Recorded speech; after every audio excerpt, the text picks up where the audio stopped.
Conversations in Dance in Israel. Today we're meeting with Kenneth Mason, November 11th, 2014, in Ramat Sharon, in Kenneth's home. And we're going to mainly talk about the Bat-Dor Dance Company, but I'd like to ask you first how you came to Israel. What was your dance career like before you came to Israel? I started my studies at the Royal Ballet School at the age of 11 in White Lodge in the boarding school, and then went to the senior school. I graduated to the Covent Garden opera ballet, and then I worked my way through the company to a principal dancer, and having the pleasure of partnering Margot Fontaine and all the ballerinas in that time. And then when I got to the age of 31, I got tired, so I started teaching, and I went to Rombert. I was teaching at the Rombert school, and then I was more adventurous and wanting to get involved with a foreign country abroad. So an agent approached me and said, there are two jobs. One is in Israel and one is in New Zealand. So and the job in Israel is a very good company, but it's a modern dance company. So I said, I know nothing about modern dance. He said, we'll contact them. So they contacted, and they asked me to come out to Israel for a week's trial. So I came for a week. It was a very enjoyable week, and I felt successful. When I got home, they said they would contact me in a few weeks. A few weeks passed and there was no contact. So I assumed it hadn't worked. And one day the phone rang, and it was Ali Porphyrout from the Iranian National Ballet. And he was an old friend, and he said, Kenny, you've got to come to Iran and help me with the National Ballet. So I said, when? He said, tomorrow. So I said, okay, I'm free, I can come. He said, well, come for 3 months and see how, because Iran he said, it's a difficult place to live in, but we need you. 10 minutes later, I said, yes, I'll fly tomorrow. 10 minutes later, Israel phoned and said, okay, come for 3 months. I said, I can't. I've literally just said, and I told them the story about Iran. And so we decided to postpone it for 3 months. And then I would start on a 3 months trial at Bat-Dor. So I completed my 3 months in Tehran. And then in those days, El Al was flying between Tehran and Tel Aviv. So then I flew to Tel Aviv and was given a very warm welcome. Do you remember what year that was? 1978. Mm-hmm. And it was, I tell you, it was in May of 1970. May in 1978. And it was very friendly, and Batsheva met me at the hotel, drove me, and introduced me to Jeanette, and she said, gosh, she said, you look just like a Sabra. She said, you're going to get on well here. So I started. I said, don't let me do anything, but for 2 days I want to watch, I want to see if they're fine. And we struck up a very, very close relationship. They were very, very, very friendly. And I started, and I completed the 3 months, which I found very exciting. It was Alvin Ailey, Killian. This was big names for me to be working with. And I was working alongside, learning the ballets, like a rehearsal director. And then after that, they said, we want you to stay, sign a year's contract. And that was it. I stayed for 22 years. And what was your actually working in the beginning? You were both ballet master and rehearsal director? Well, yes, I was teaching class every day. And in those days, the company had two classes, A and B, so alternated each day. What do you mean A and B? What was the difference between them? A and B were the senior members. I mean, I guess the better dancers. B were the up and coming, were the young members of the company. And I was very nervous because taking rehearsals in some works, I wasn't 100% convinced that I was doing the right thing. I mean, it was some ballets you can advise, but I got into the run of taking rehearsals, and had a lot of help from other members of the staff. Sicky Cole, and everyone was very, very friendly. Well, are the people directing rehearsals as well? There were three or four rehearsal directors, yeah. And the amazing thing that I found was that I was by myself.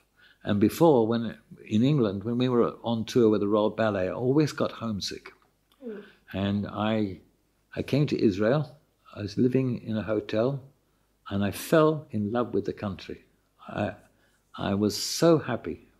I loved the people, and I loved the climate, and I just fell in love with Israel. And strangely enough, I'm not Jewish, but I just found that the people were very, very friendly. There was a warmth. And I'm to this day, I would never live anywhere else but Israel. And when did you decide to remain and get your own apartment and settle here? I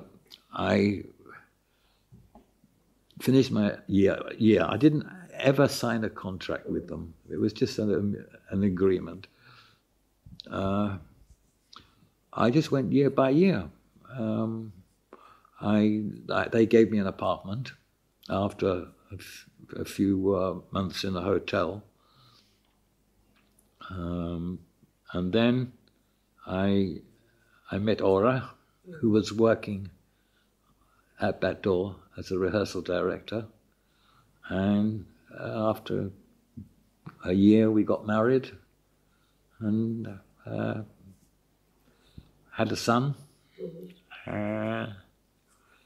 And we've been together ever since. But I just love it. I just love Israel. A love affair in every way. Yeah, a love affair. Yeah, it was a very, very, very, very enjoyable experience. I look back on it. I spent 25 years in the Royal Ballet, which was a wonderful company, wonderful dancers, wonderful people. But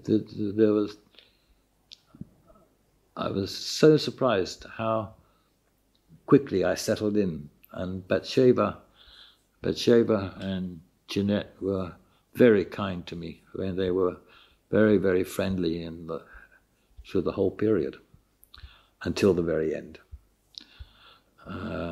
We didn't get on well at the final year. So I decided to leave. Do you want to talk about that now? Whatever you want. Well, let's go back to the beginning first so we can understand it. When you took rehearsals, there was more than one rehearsal director at the same time while you were working? It depends. There were different types of rehearsal. There were sometimes it was helping a couple with a pas de deux. Sometimes then I do it by myself. I work the tape and watch in the mirror.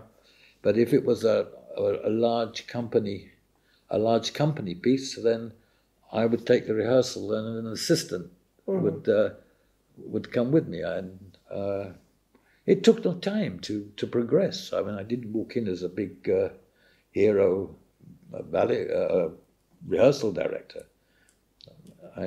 Teaching, I was very confident about, but rehearsing, I had to learn a lot. I had to learn technique. Not that I could teach it, but I could try to make it look better. Right. And when did you started work? But they also had more balletic pieces in the company, or was it in the modern works? When did you start feeling comfortable directing the modern works? I tell you, when a visiting choreographer came, I sat with the visiting choreographer and learned the piece with him. So then I became more confident of what I was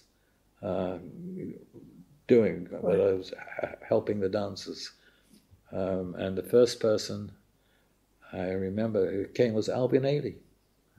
Was it streams that he created then? Not streams, no. It was Shiga On. It was one work called Shiga On, and but it was amazing because we became very good friends. So I was up teaching at 9:30 in the morning, and he didn't come in until 12. And then when we finished rehearsals at 6 or 7, he said, "Come on, Kenny, let's go to dinner." So I was having all day long. I was exhausted, but it was a wonderful experience. He was a great guy to be with. Did he have a good sense of humor? Wonderful sense of humor, very sensitive,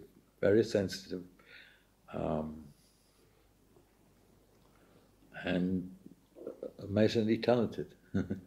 Was he happy working with the dancers? Was there a good communication? Yes, he was very, very happy. And the work was very successful, but in fact it was never repeated. There was only one performance in the Cabaret Theatre, and they never did it again. Do you know why? No, not at all. I was surprised. Was it a work for the whole company? It was a work for the whole company, and the reception it received was very fine. But it never returned. Mm-hmm. It was at the end of the season. We closed the season with it at the Cabaret. Mm-hmm. And did some of the dancers leave the company? Maybe that was the reason? No. Yeah. No. I guess it was an artistic decision that I wasn't involved in, not to repeat it. Mm-hmm. Yeah. All artistic decisions were taken by Jeanette herself, or she would discuss. I would have long discussions with her about what should be in the repertoire, what shouldn't be in the repertoire. But basically, she knew what she wanted to do. I mean, she listened, and she was very good, because I was very much for pushing. I was very much for pushing the youngsters.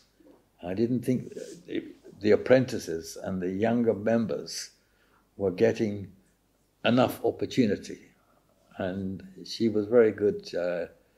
I said, for instance, I think they should have a go at Cloven Kingdom, which was a very difficult Paul Taylor piece, which I got to know very well. And I said to her, these boys have been rehearsing this for 1.5 years. You have to give them a performance. And she said, yes, okay, but it's your responsibility. I said, okay. And so it happened. I got away with it. And so it was a good step forward. Did you work with Paul Taylor as well? I didn't work with Paul Taylor. No, he sent an assistant. But the amazing thing about Bat-Dor was that the number of foreign choreographers that came, Yuri Killian, name it goes on forever. The whole repertoire was made up of very, very, very famous. John Butler made beautiful pieces. I think the one thing that was a big problem with Bat-Dor was that there were too many rehearsals and not enough performances. And it's not an advantage, in my opinion, to have your stage in the studios, because it takes away the charisma of a performance, of going to a theatre and performing. But if you are performing in the same building, on the same stage that you've been rehearsing every day, it lacks that excitement of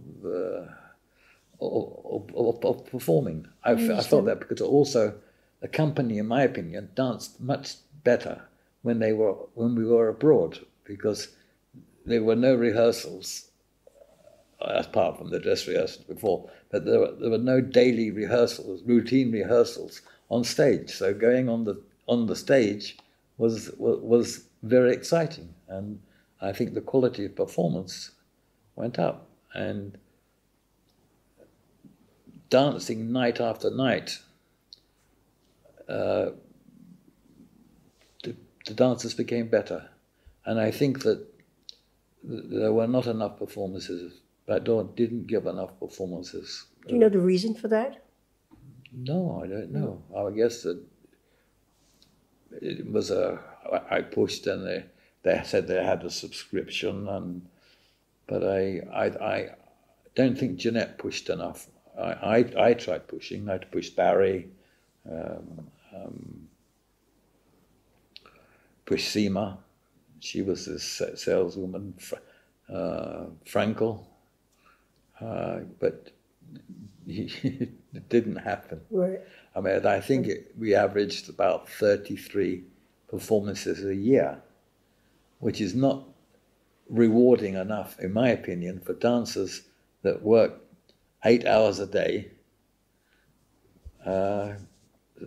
for 6 days a week. I mean, we used to work every Friday till 3 o'clock, 4 o'clock. And I think it became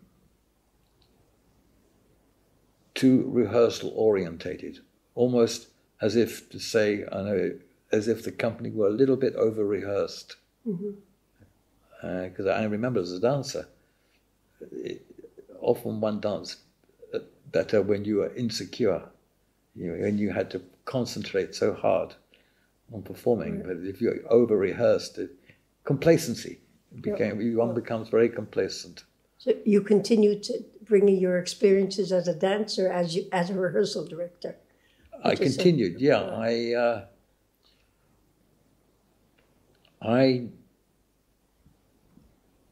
Royal Ballet used to enjoy rehearsing, and I tried to bring fun, I tried to bring enjoyment into the rehearsals at Bat-Dor.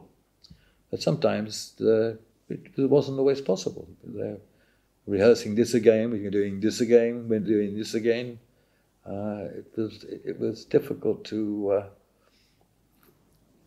excite the dancers, and I think it's vital that you have this element of. We didn't perform enough, and I don't know whether it was the public wasn't there, but I know one year we had 6,000 subscribers, and that was a tremendous feat. By bringing in a foreign dance company, we...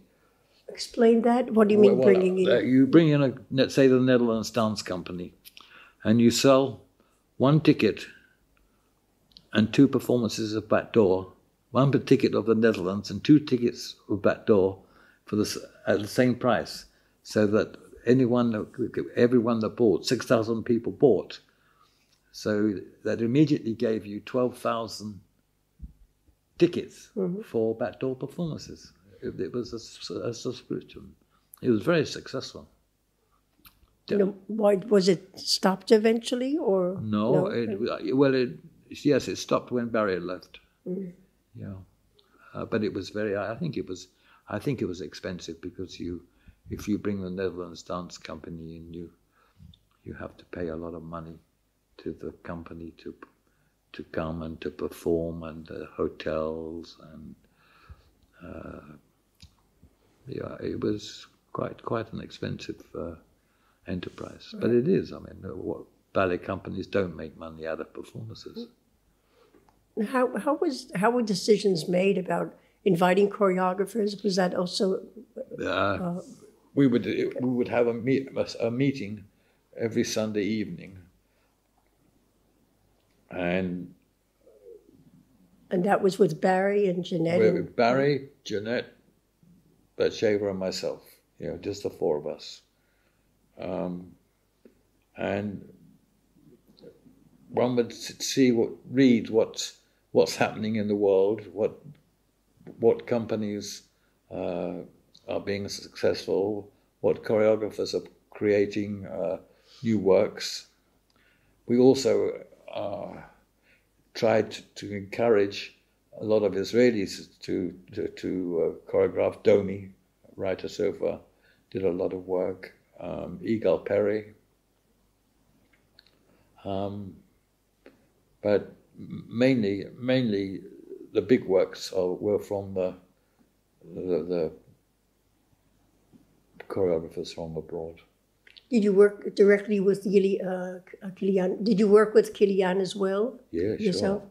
What was that like? I knew Yiri, because when we were in the Royal Ballet, he went to the Royal Ballet School, and as a student, and he and I were very good friends then, and so we had a very good rapport.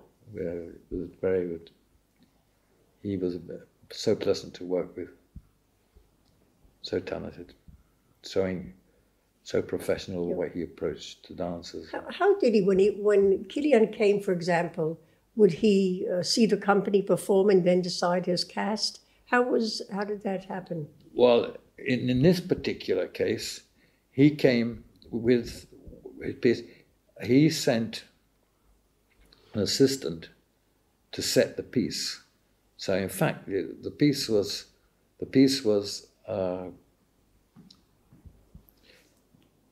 created and casted by the assistant and worked on, and then Yiri would only come 3 or 4 days before the performance. I understand. And put the finishing touches. But I think the assistant was very knowledgeable, and I think Yiri agreed with his choices. And how was the casting? The assistant would do the casting? Yeah. And work on it for 6 weeks. Yeah. Before the Kilian would come, because he had his own company to take care of. For 6 weeks? That was usually the rehearsal time? Usually it takes about 6 weeks. It took about 6 weeks to mount a work, yeah. And did any of these choreographers come in to do a new work for the company? Oh, yes, yeah. Then they would come themselves? If a choreographer like Niels Christie or many. Charles Zarni. Who? Charles Zarni. Charles Zarni.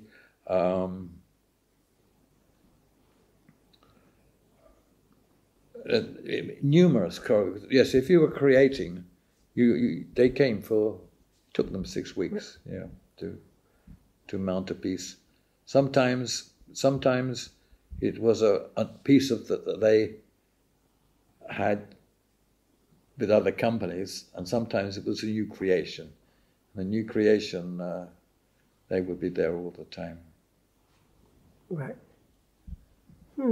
And how was, and then you would take, you said there were other rehearsal directors as well. Yes. With, that worked, but you never worked together. I mean, there was each somebody, was it complementary? Was a rehearsal director.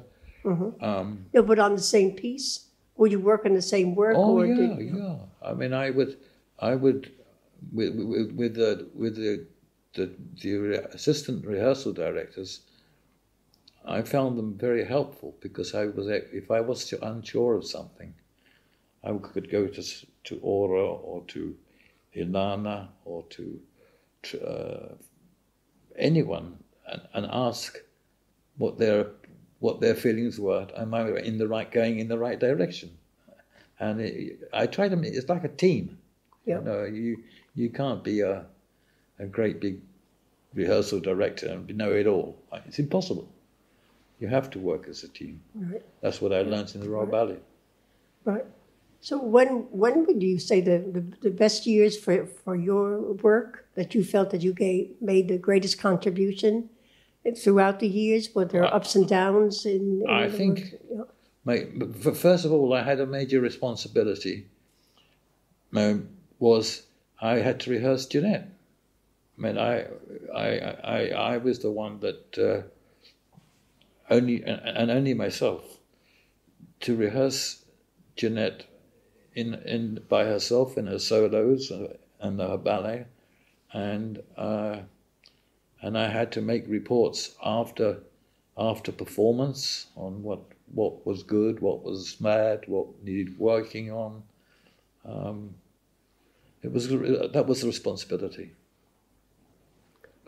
It became a lot easier when I used to take videos.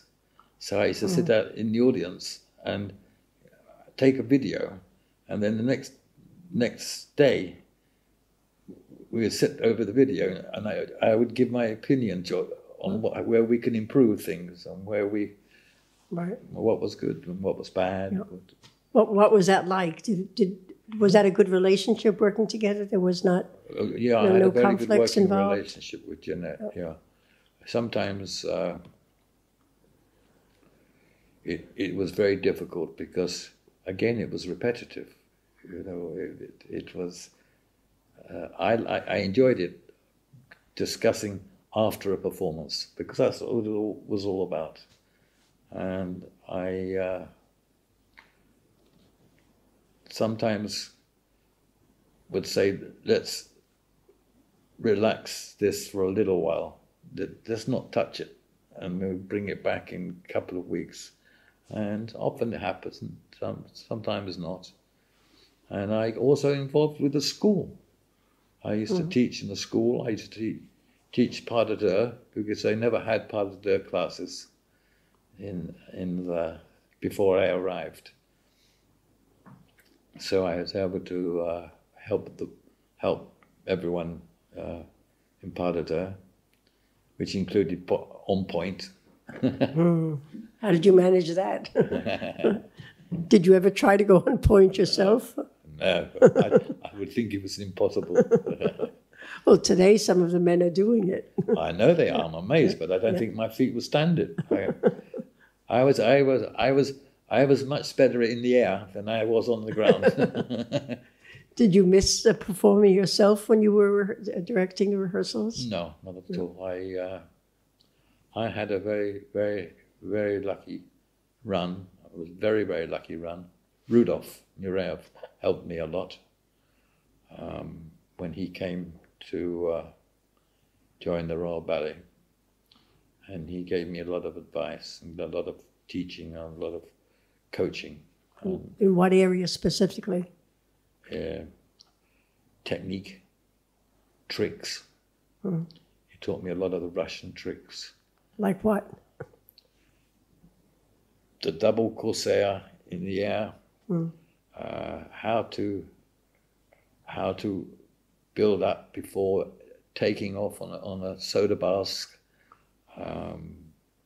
How to breathe in before you go for the jump. How to get flexibility in the air. He was wonderful. And he shared all these. Oh yeah, he was an amazingly gifted coach.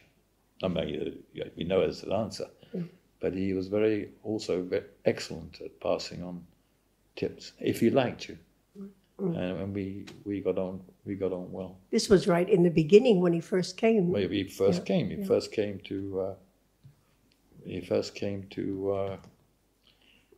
Out of the Soviet Union. He came from Paris and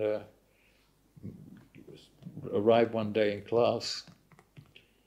And it was sensational, and overnight made many dancers redundant because the top male dancers, once he was there, were finished. They couldn't perform. I mean, after him. So that's lucky for us because we were a younger generation. So we got promoted quickly. That's interesting. And of course, a great staff at the Royal Ballet. I mean, Net de Valois, Frederick Ashton. That's where I learnt. That's where I learnt how to behave, and be a dancer and have fun.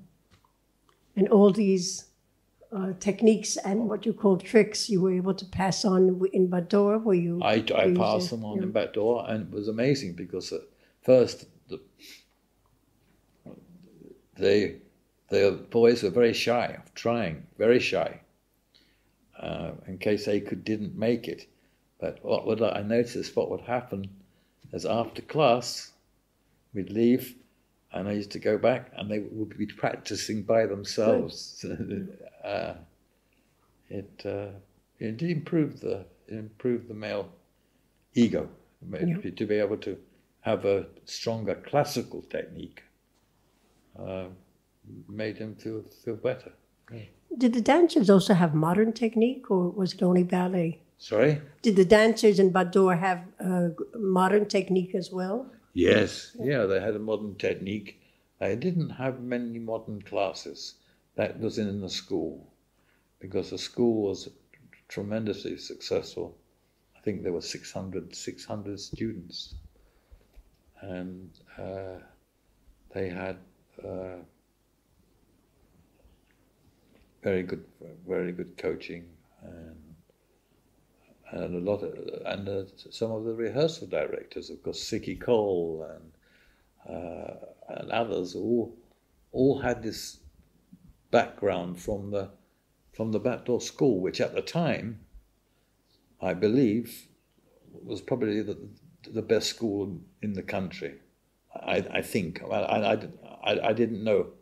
I didn't know of many other schools, but I felt that the Bat-Dor school was a very successful enterprise.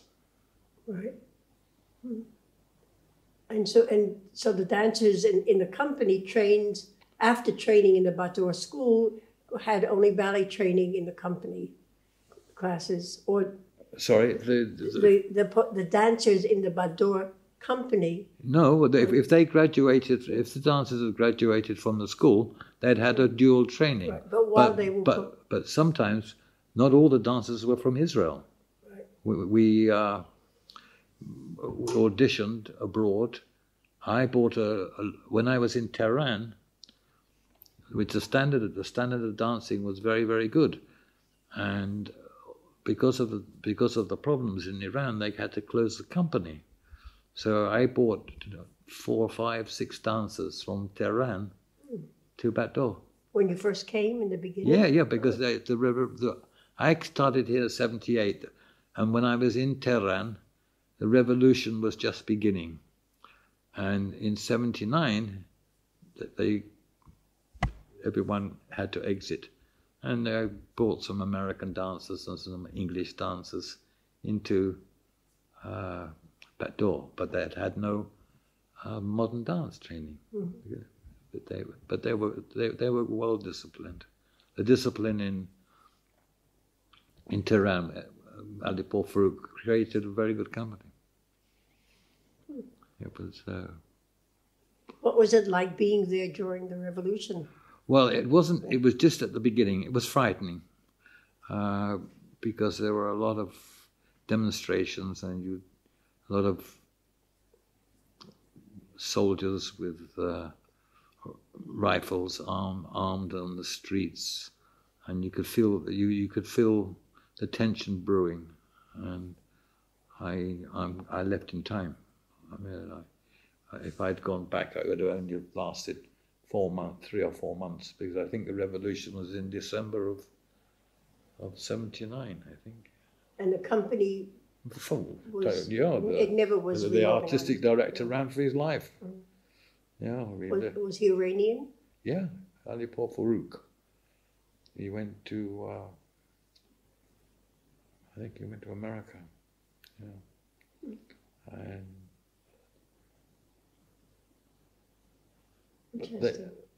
But they had a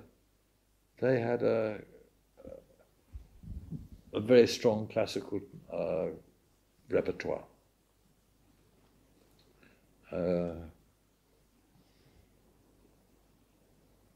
which is much easier to rehearse. Well, I found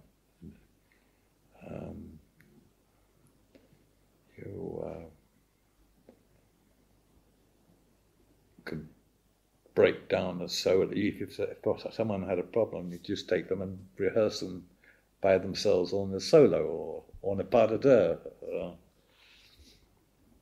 Yeah.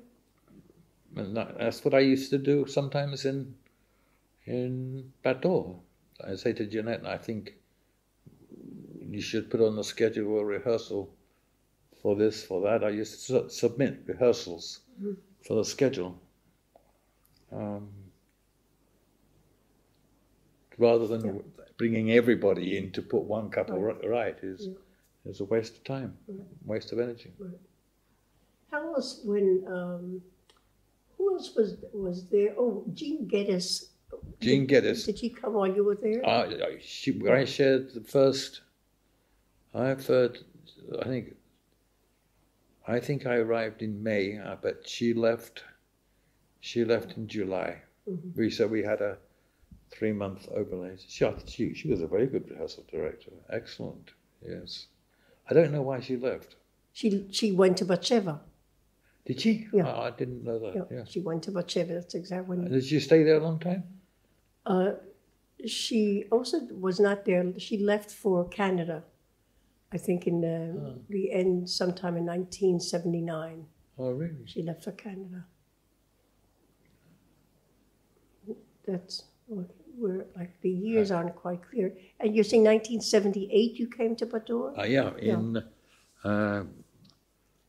May 1978.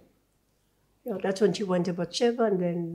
no, just after. I remember working for, I think, 3 months with Jean. Yeah, she was a very good rehearsal director and teacher.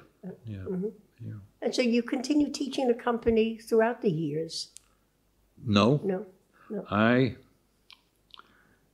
This is a real gossip.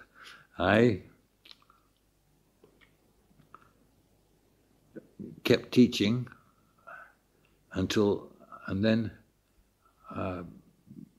Barry Swirsky left the company as company manager, and they started hiring different guys as general manager, and they were complete failures or didn't get on with Jeanette. I mean, there were personality problems and tensions, and so they would leave or we would fire, and it became impossible because there were 4, 5, 6 people that went through this rigmarole of. So I said to Batsheva, "You have enough.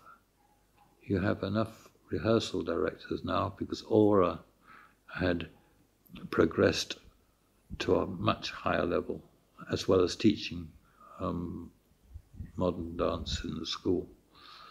She got on very well with the choreographers, and she became a very successful rehearsal director. And so I said to Batsheva, I think it's a good idea that you let me have a go up here at trying to run the administration and the business side of the company, because it's been neglected. Because I always taken an interest because of our Sunday meetings, and money was being wasted. People didn't know dance. They didn't know how to deal with the environment. So I went upstairs and became company manager. And stopped teaching and directing rehearsals? I stopped teaching, except always Jeanette gave me the job of warm-ups before performance. I didn't teach in the mornings. I did for a while, but it became too much. Teaching, running the company, running the business, looking after the finances. Then I stopped, but I used to teach the warm-up. That was. Did you enjoy doing that? That was part of what, the business? Keep in touch. Enjoy doing the warm-ups. Yes, sure, but it was 20 minutes. Right. Just to I think it was put the dancers in the right mood for a performance. You can be too serious, too strict. I mean, there's got to be a lighter side to before a performance, putting people in the right mood. Right. But then I became the company manager and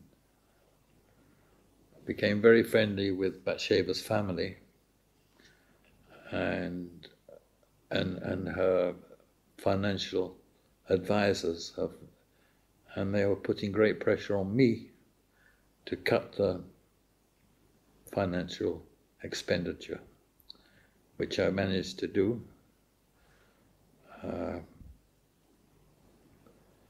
And then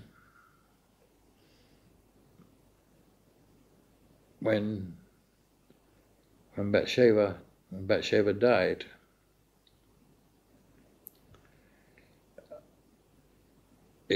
I think for me was the end of the company, because it became very ugly, fighting with lawyers, fighting over finances,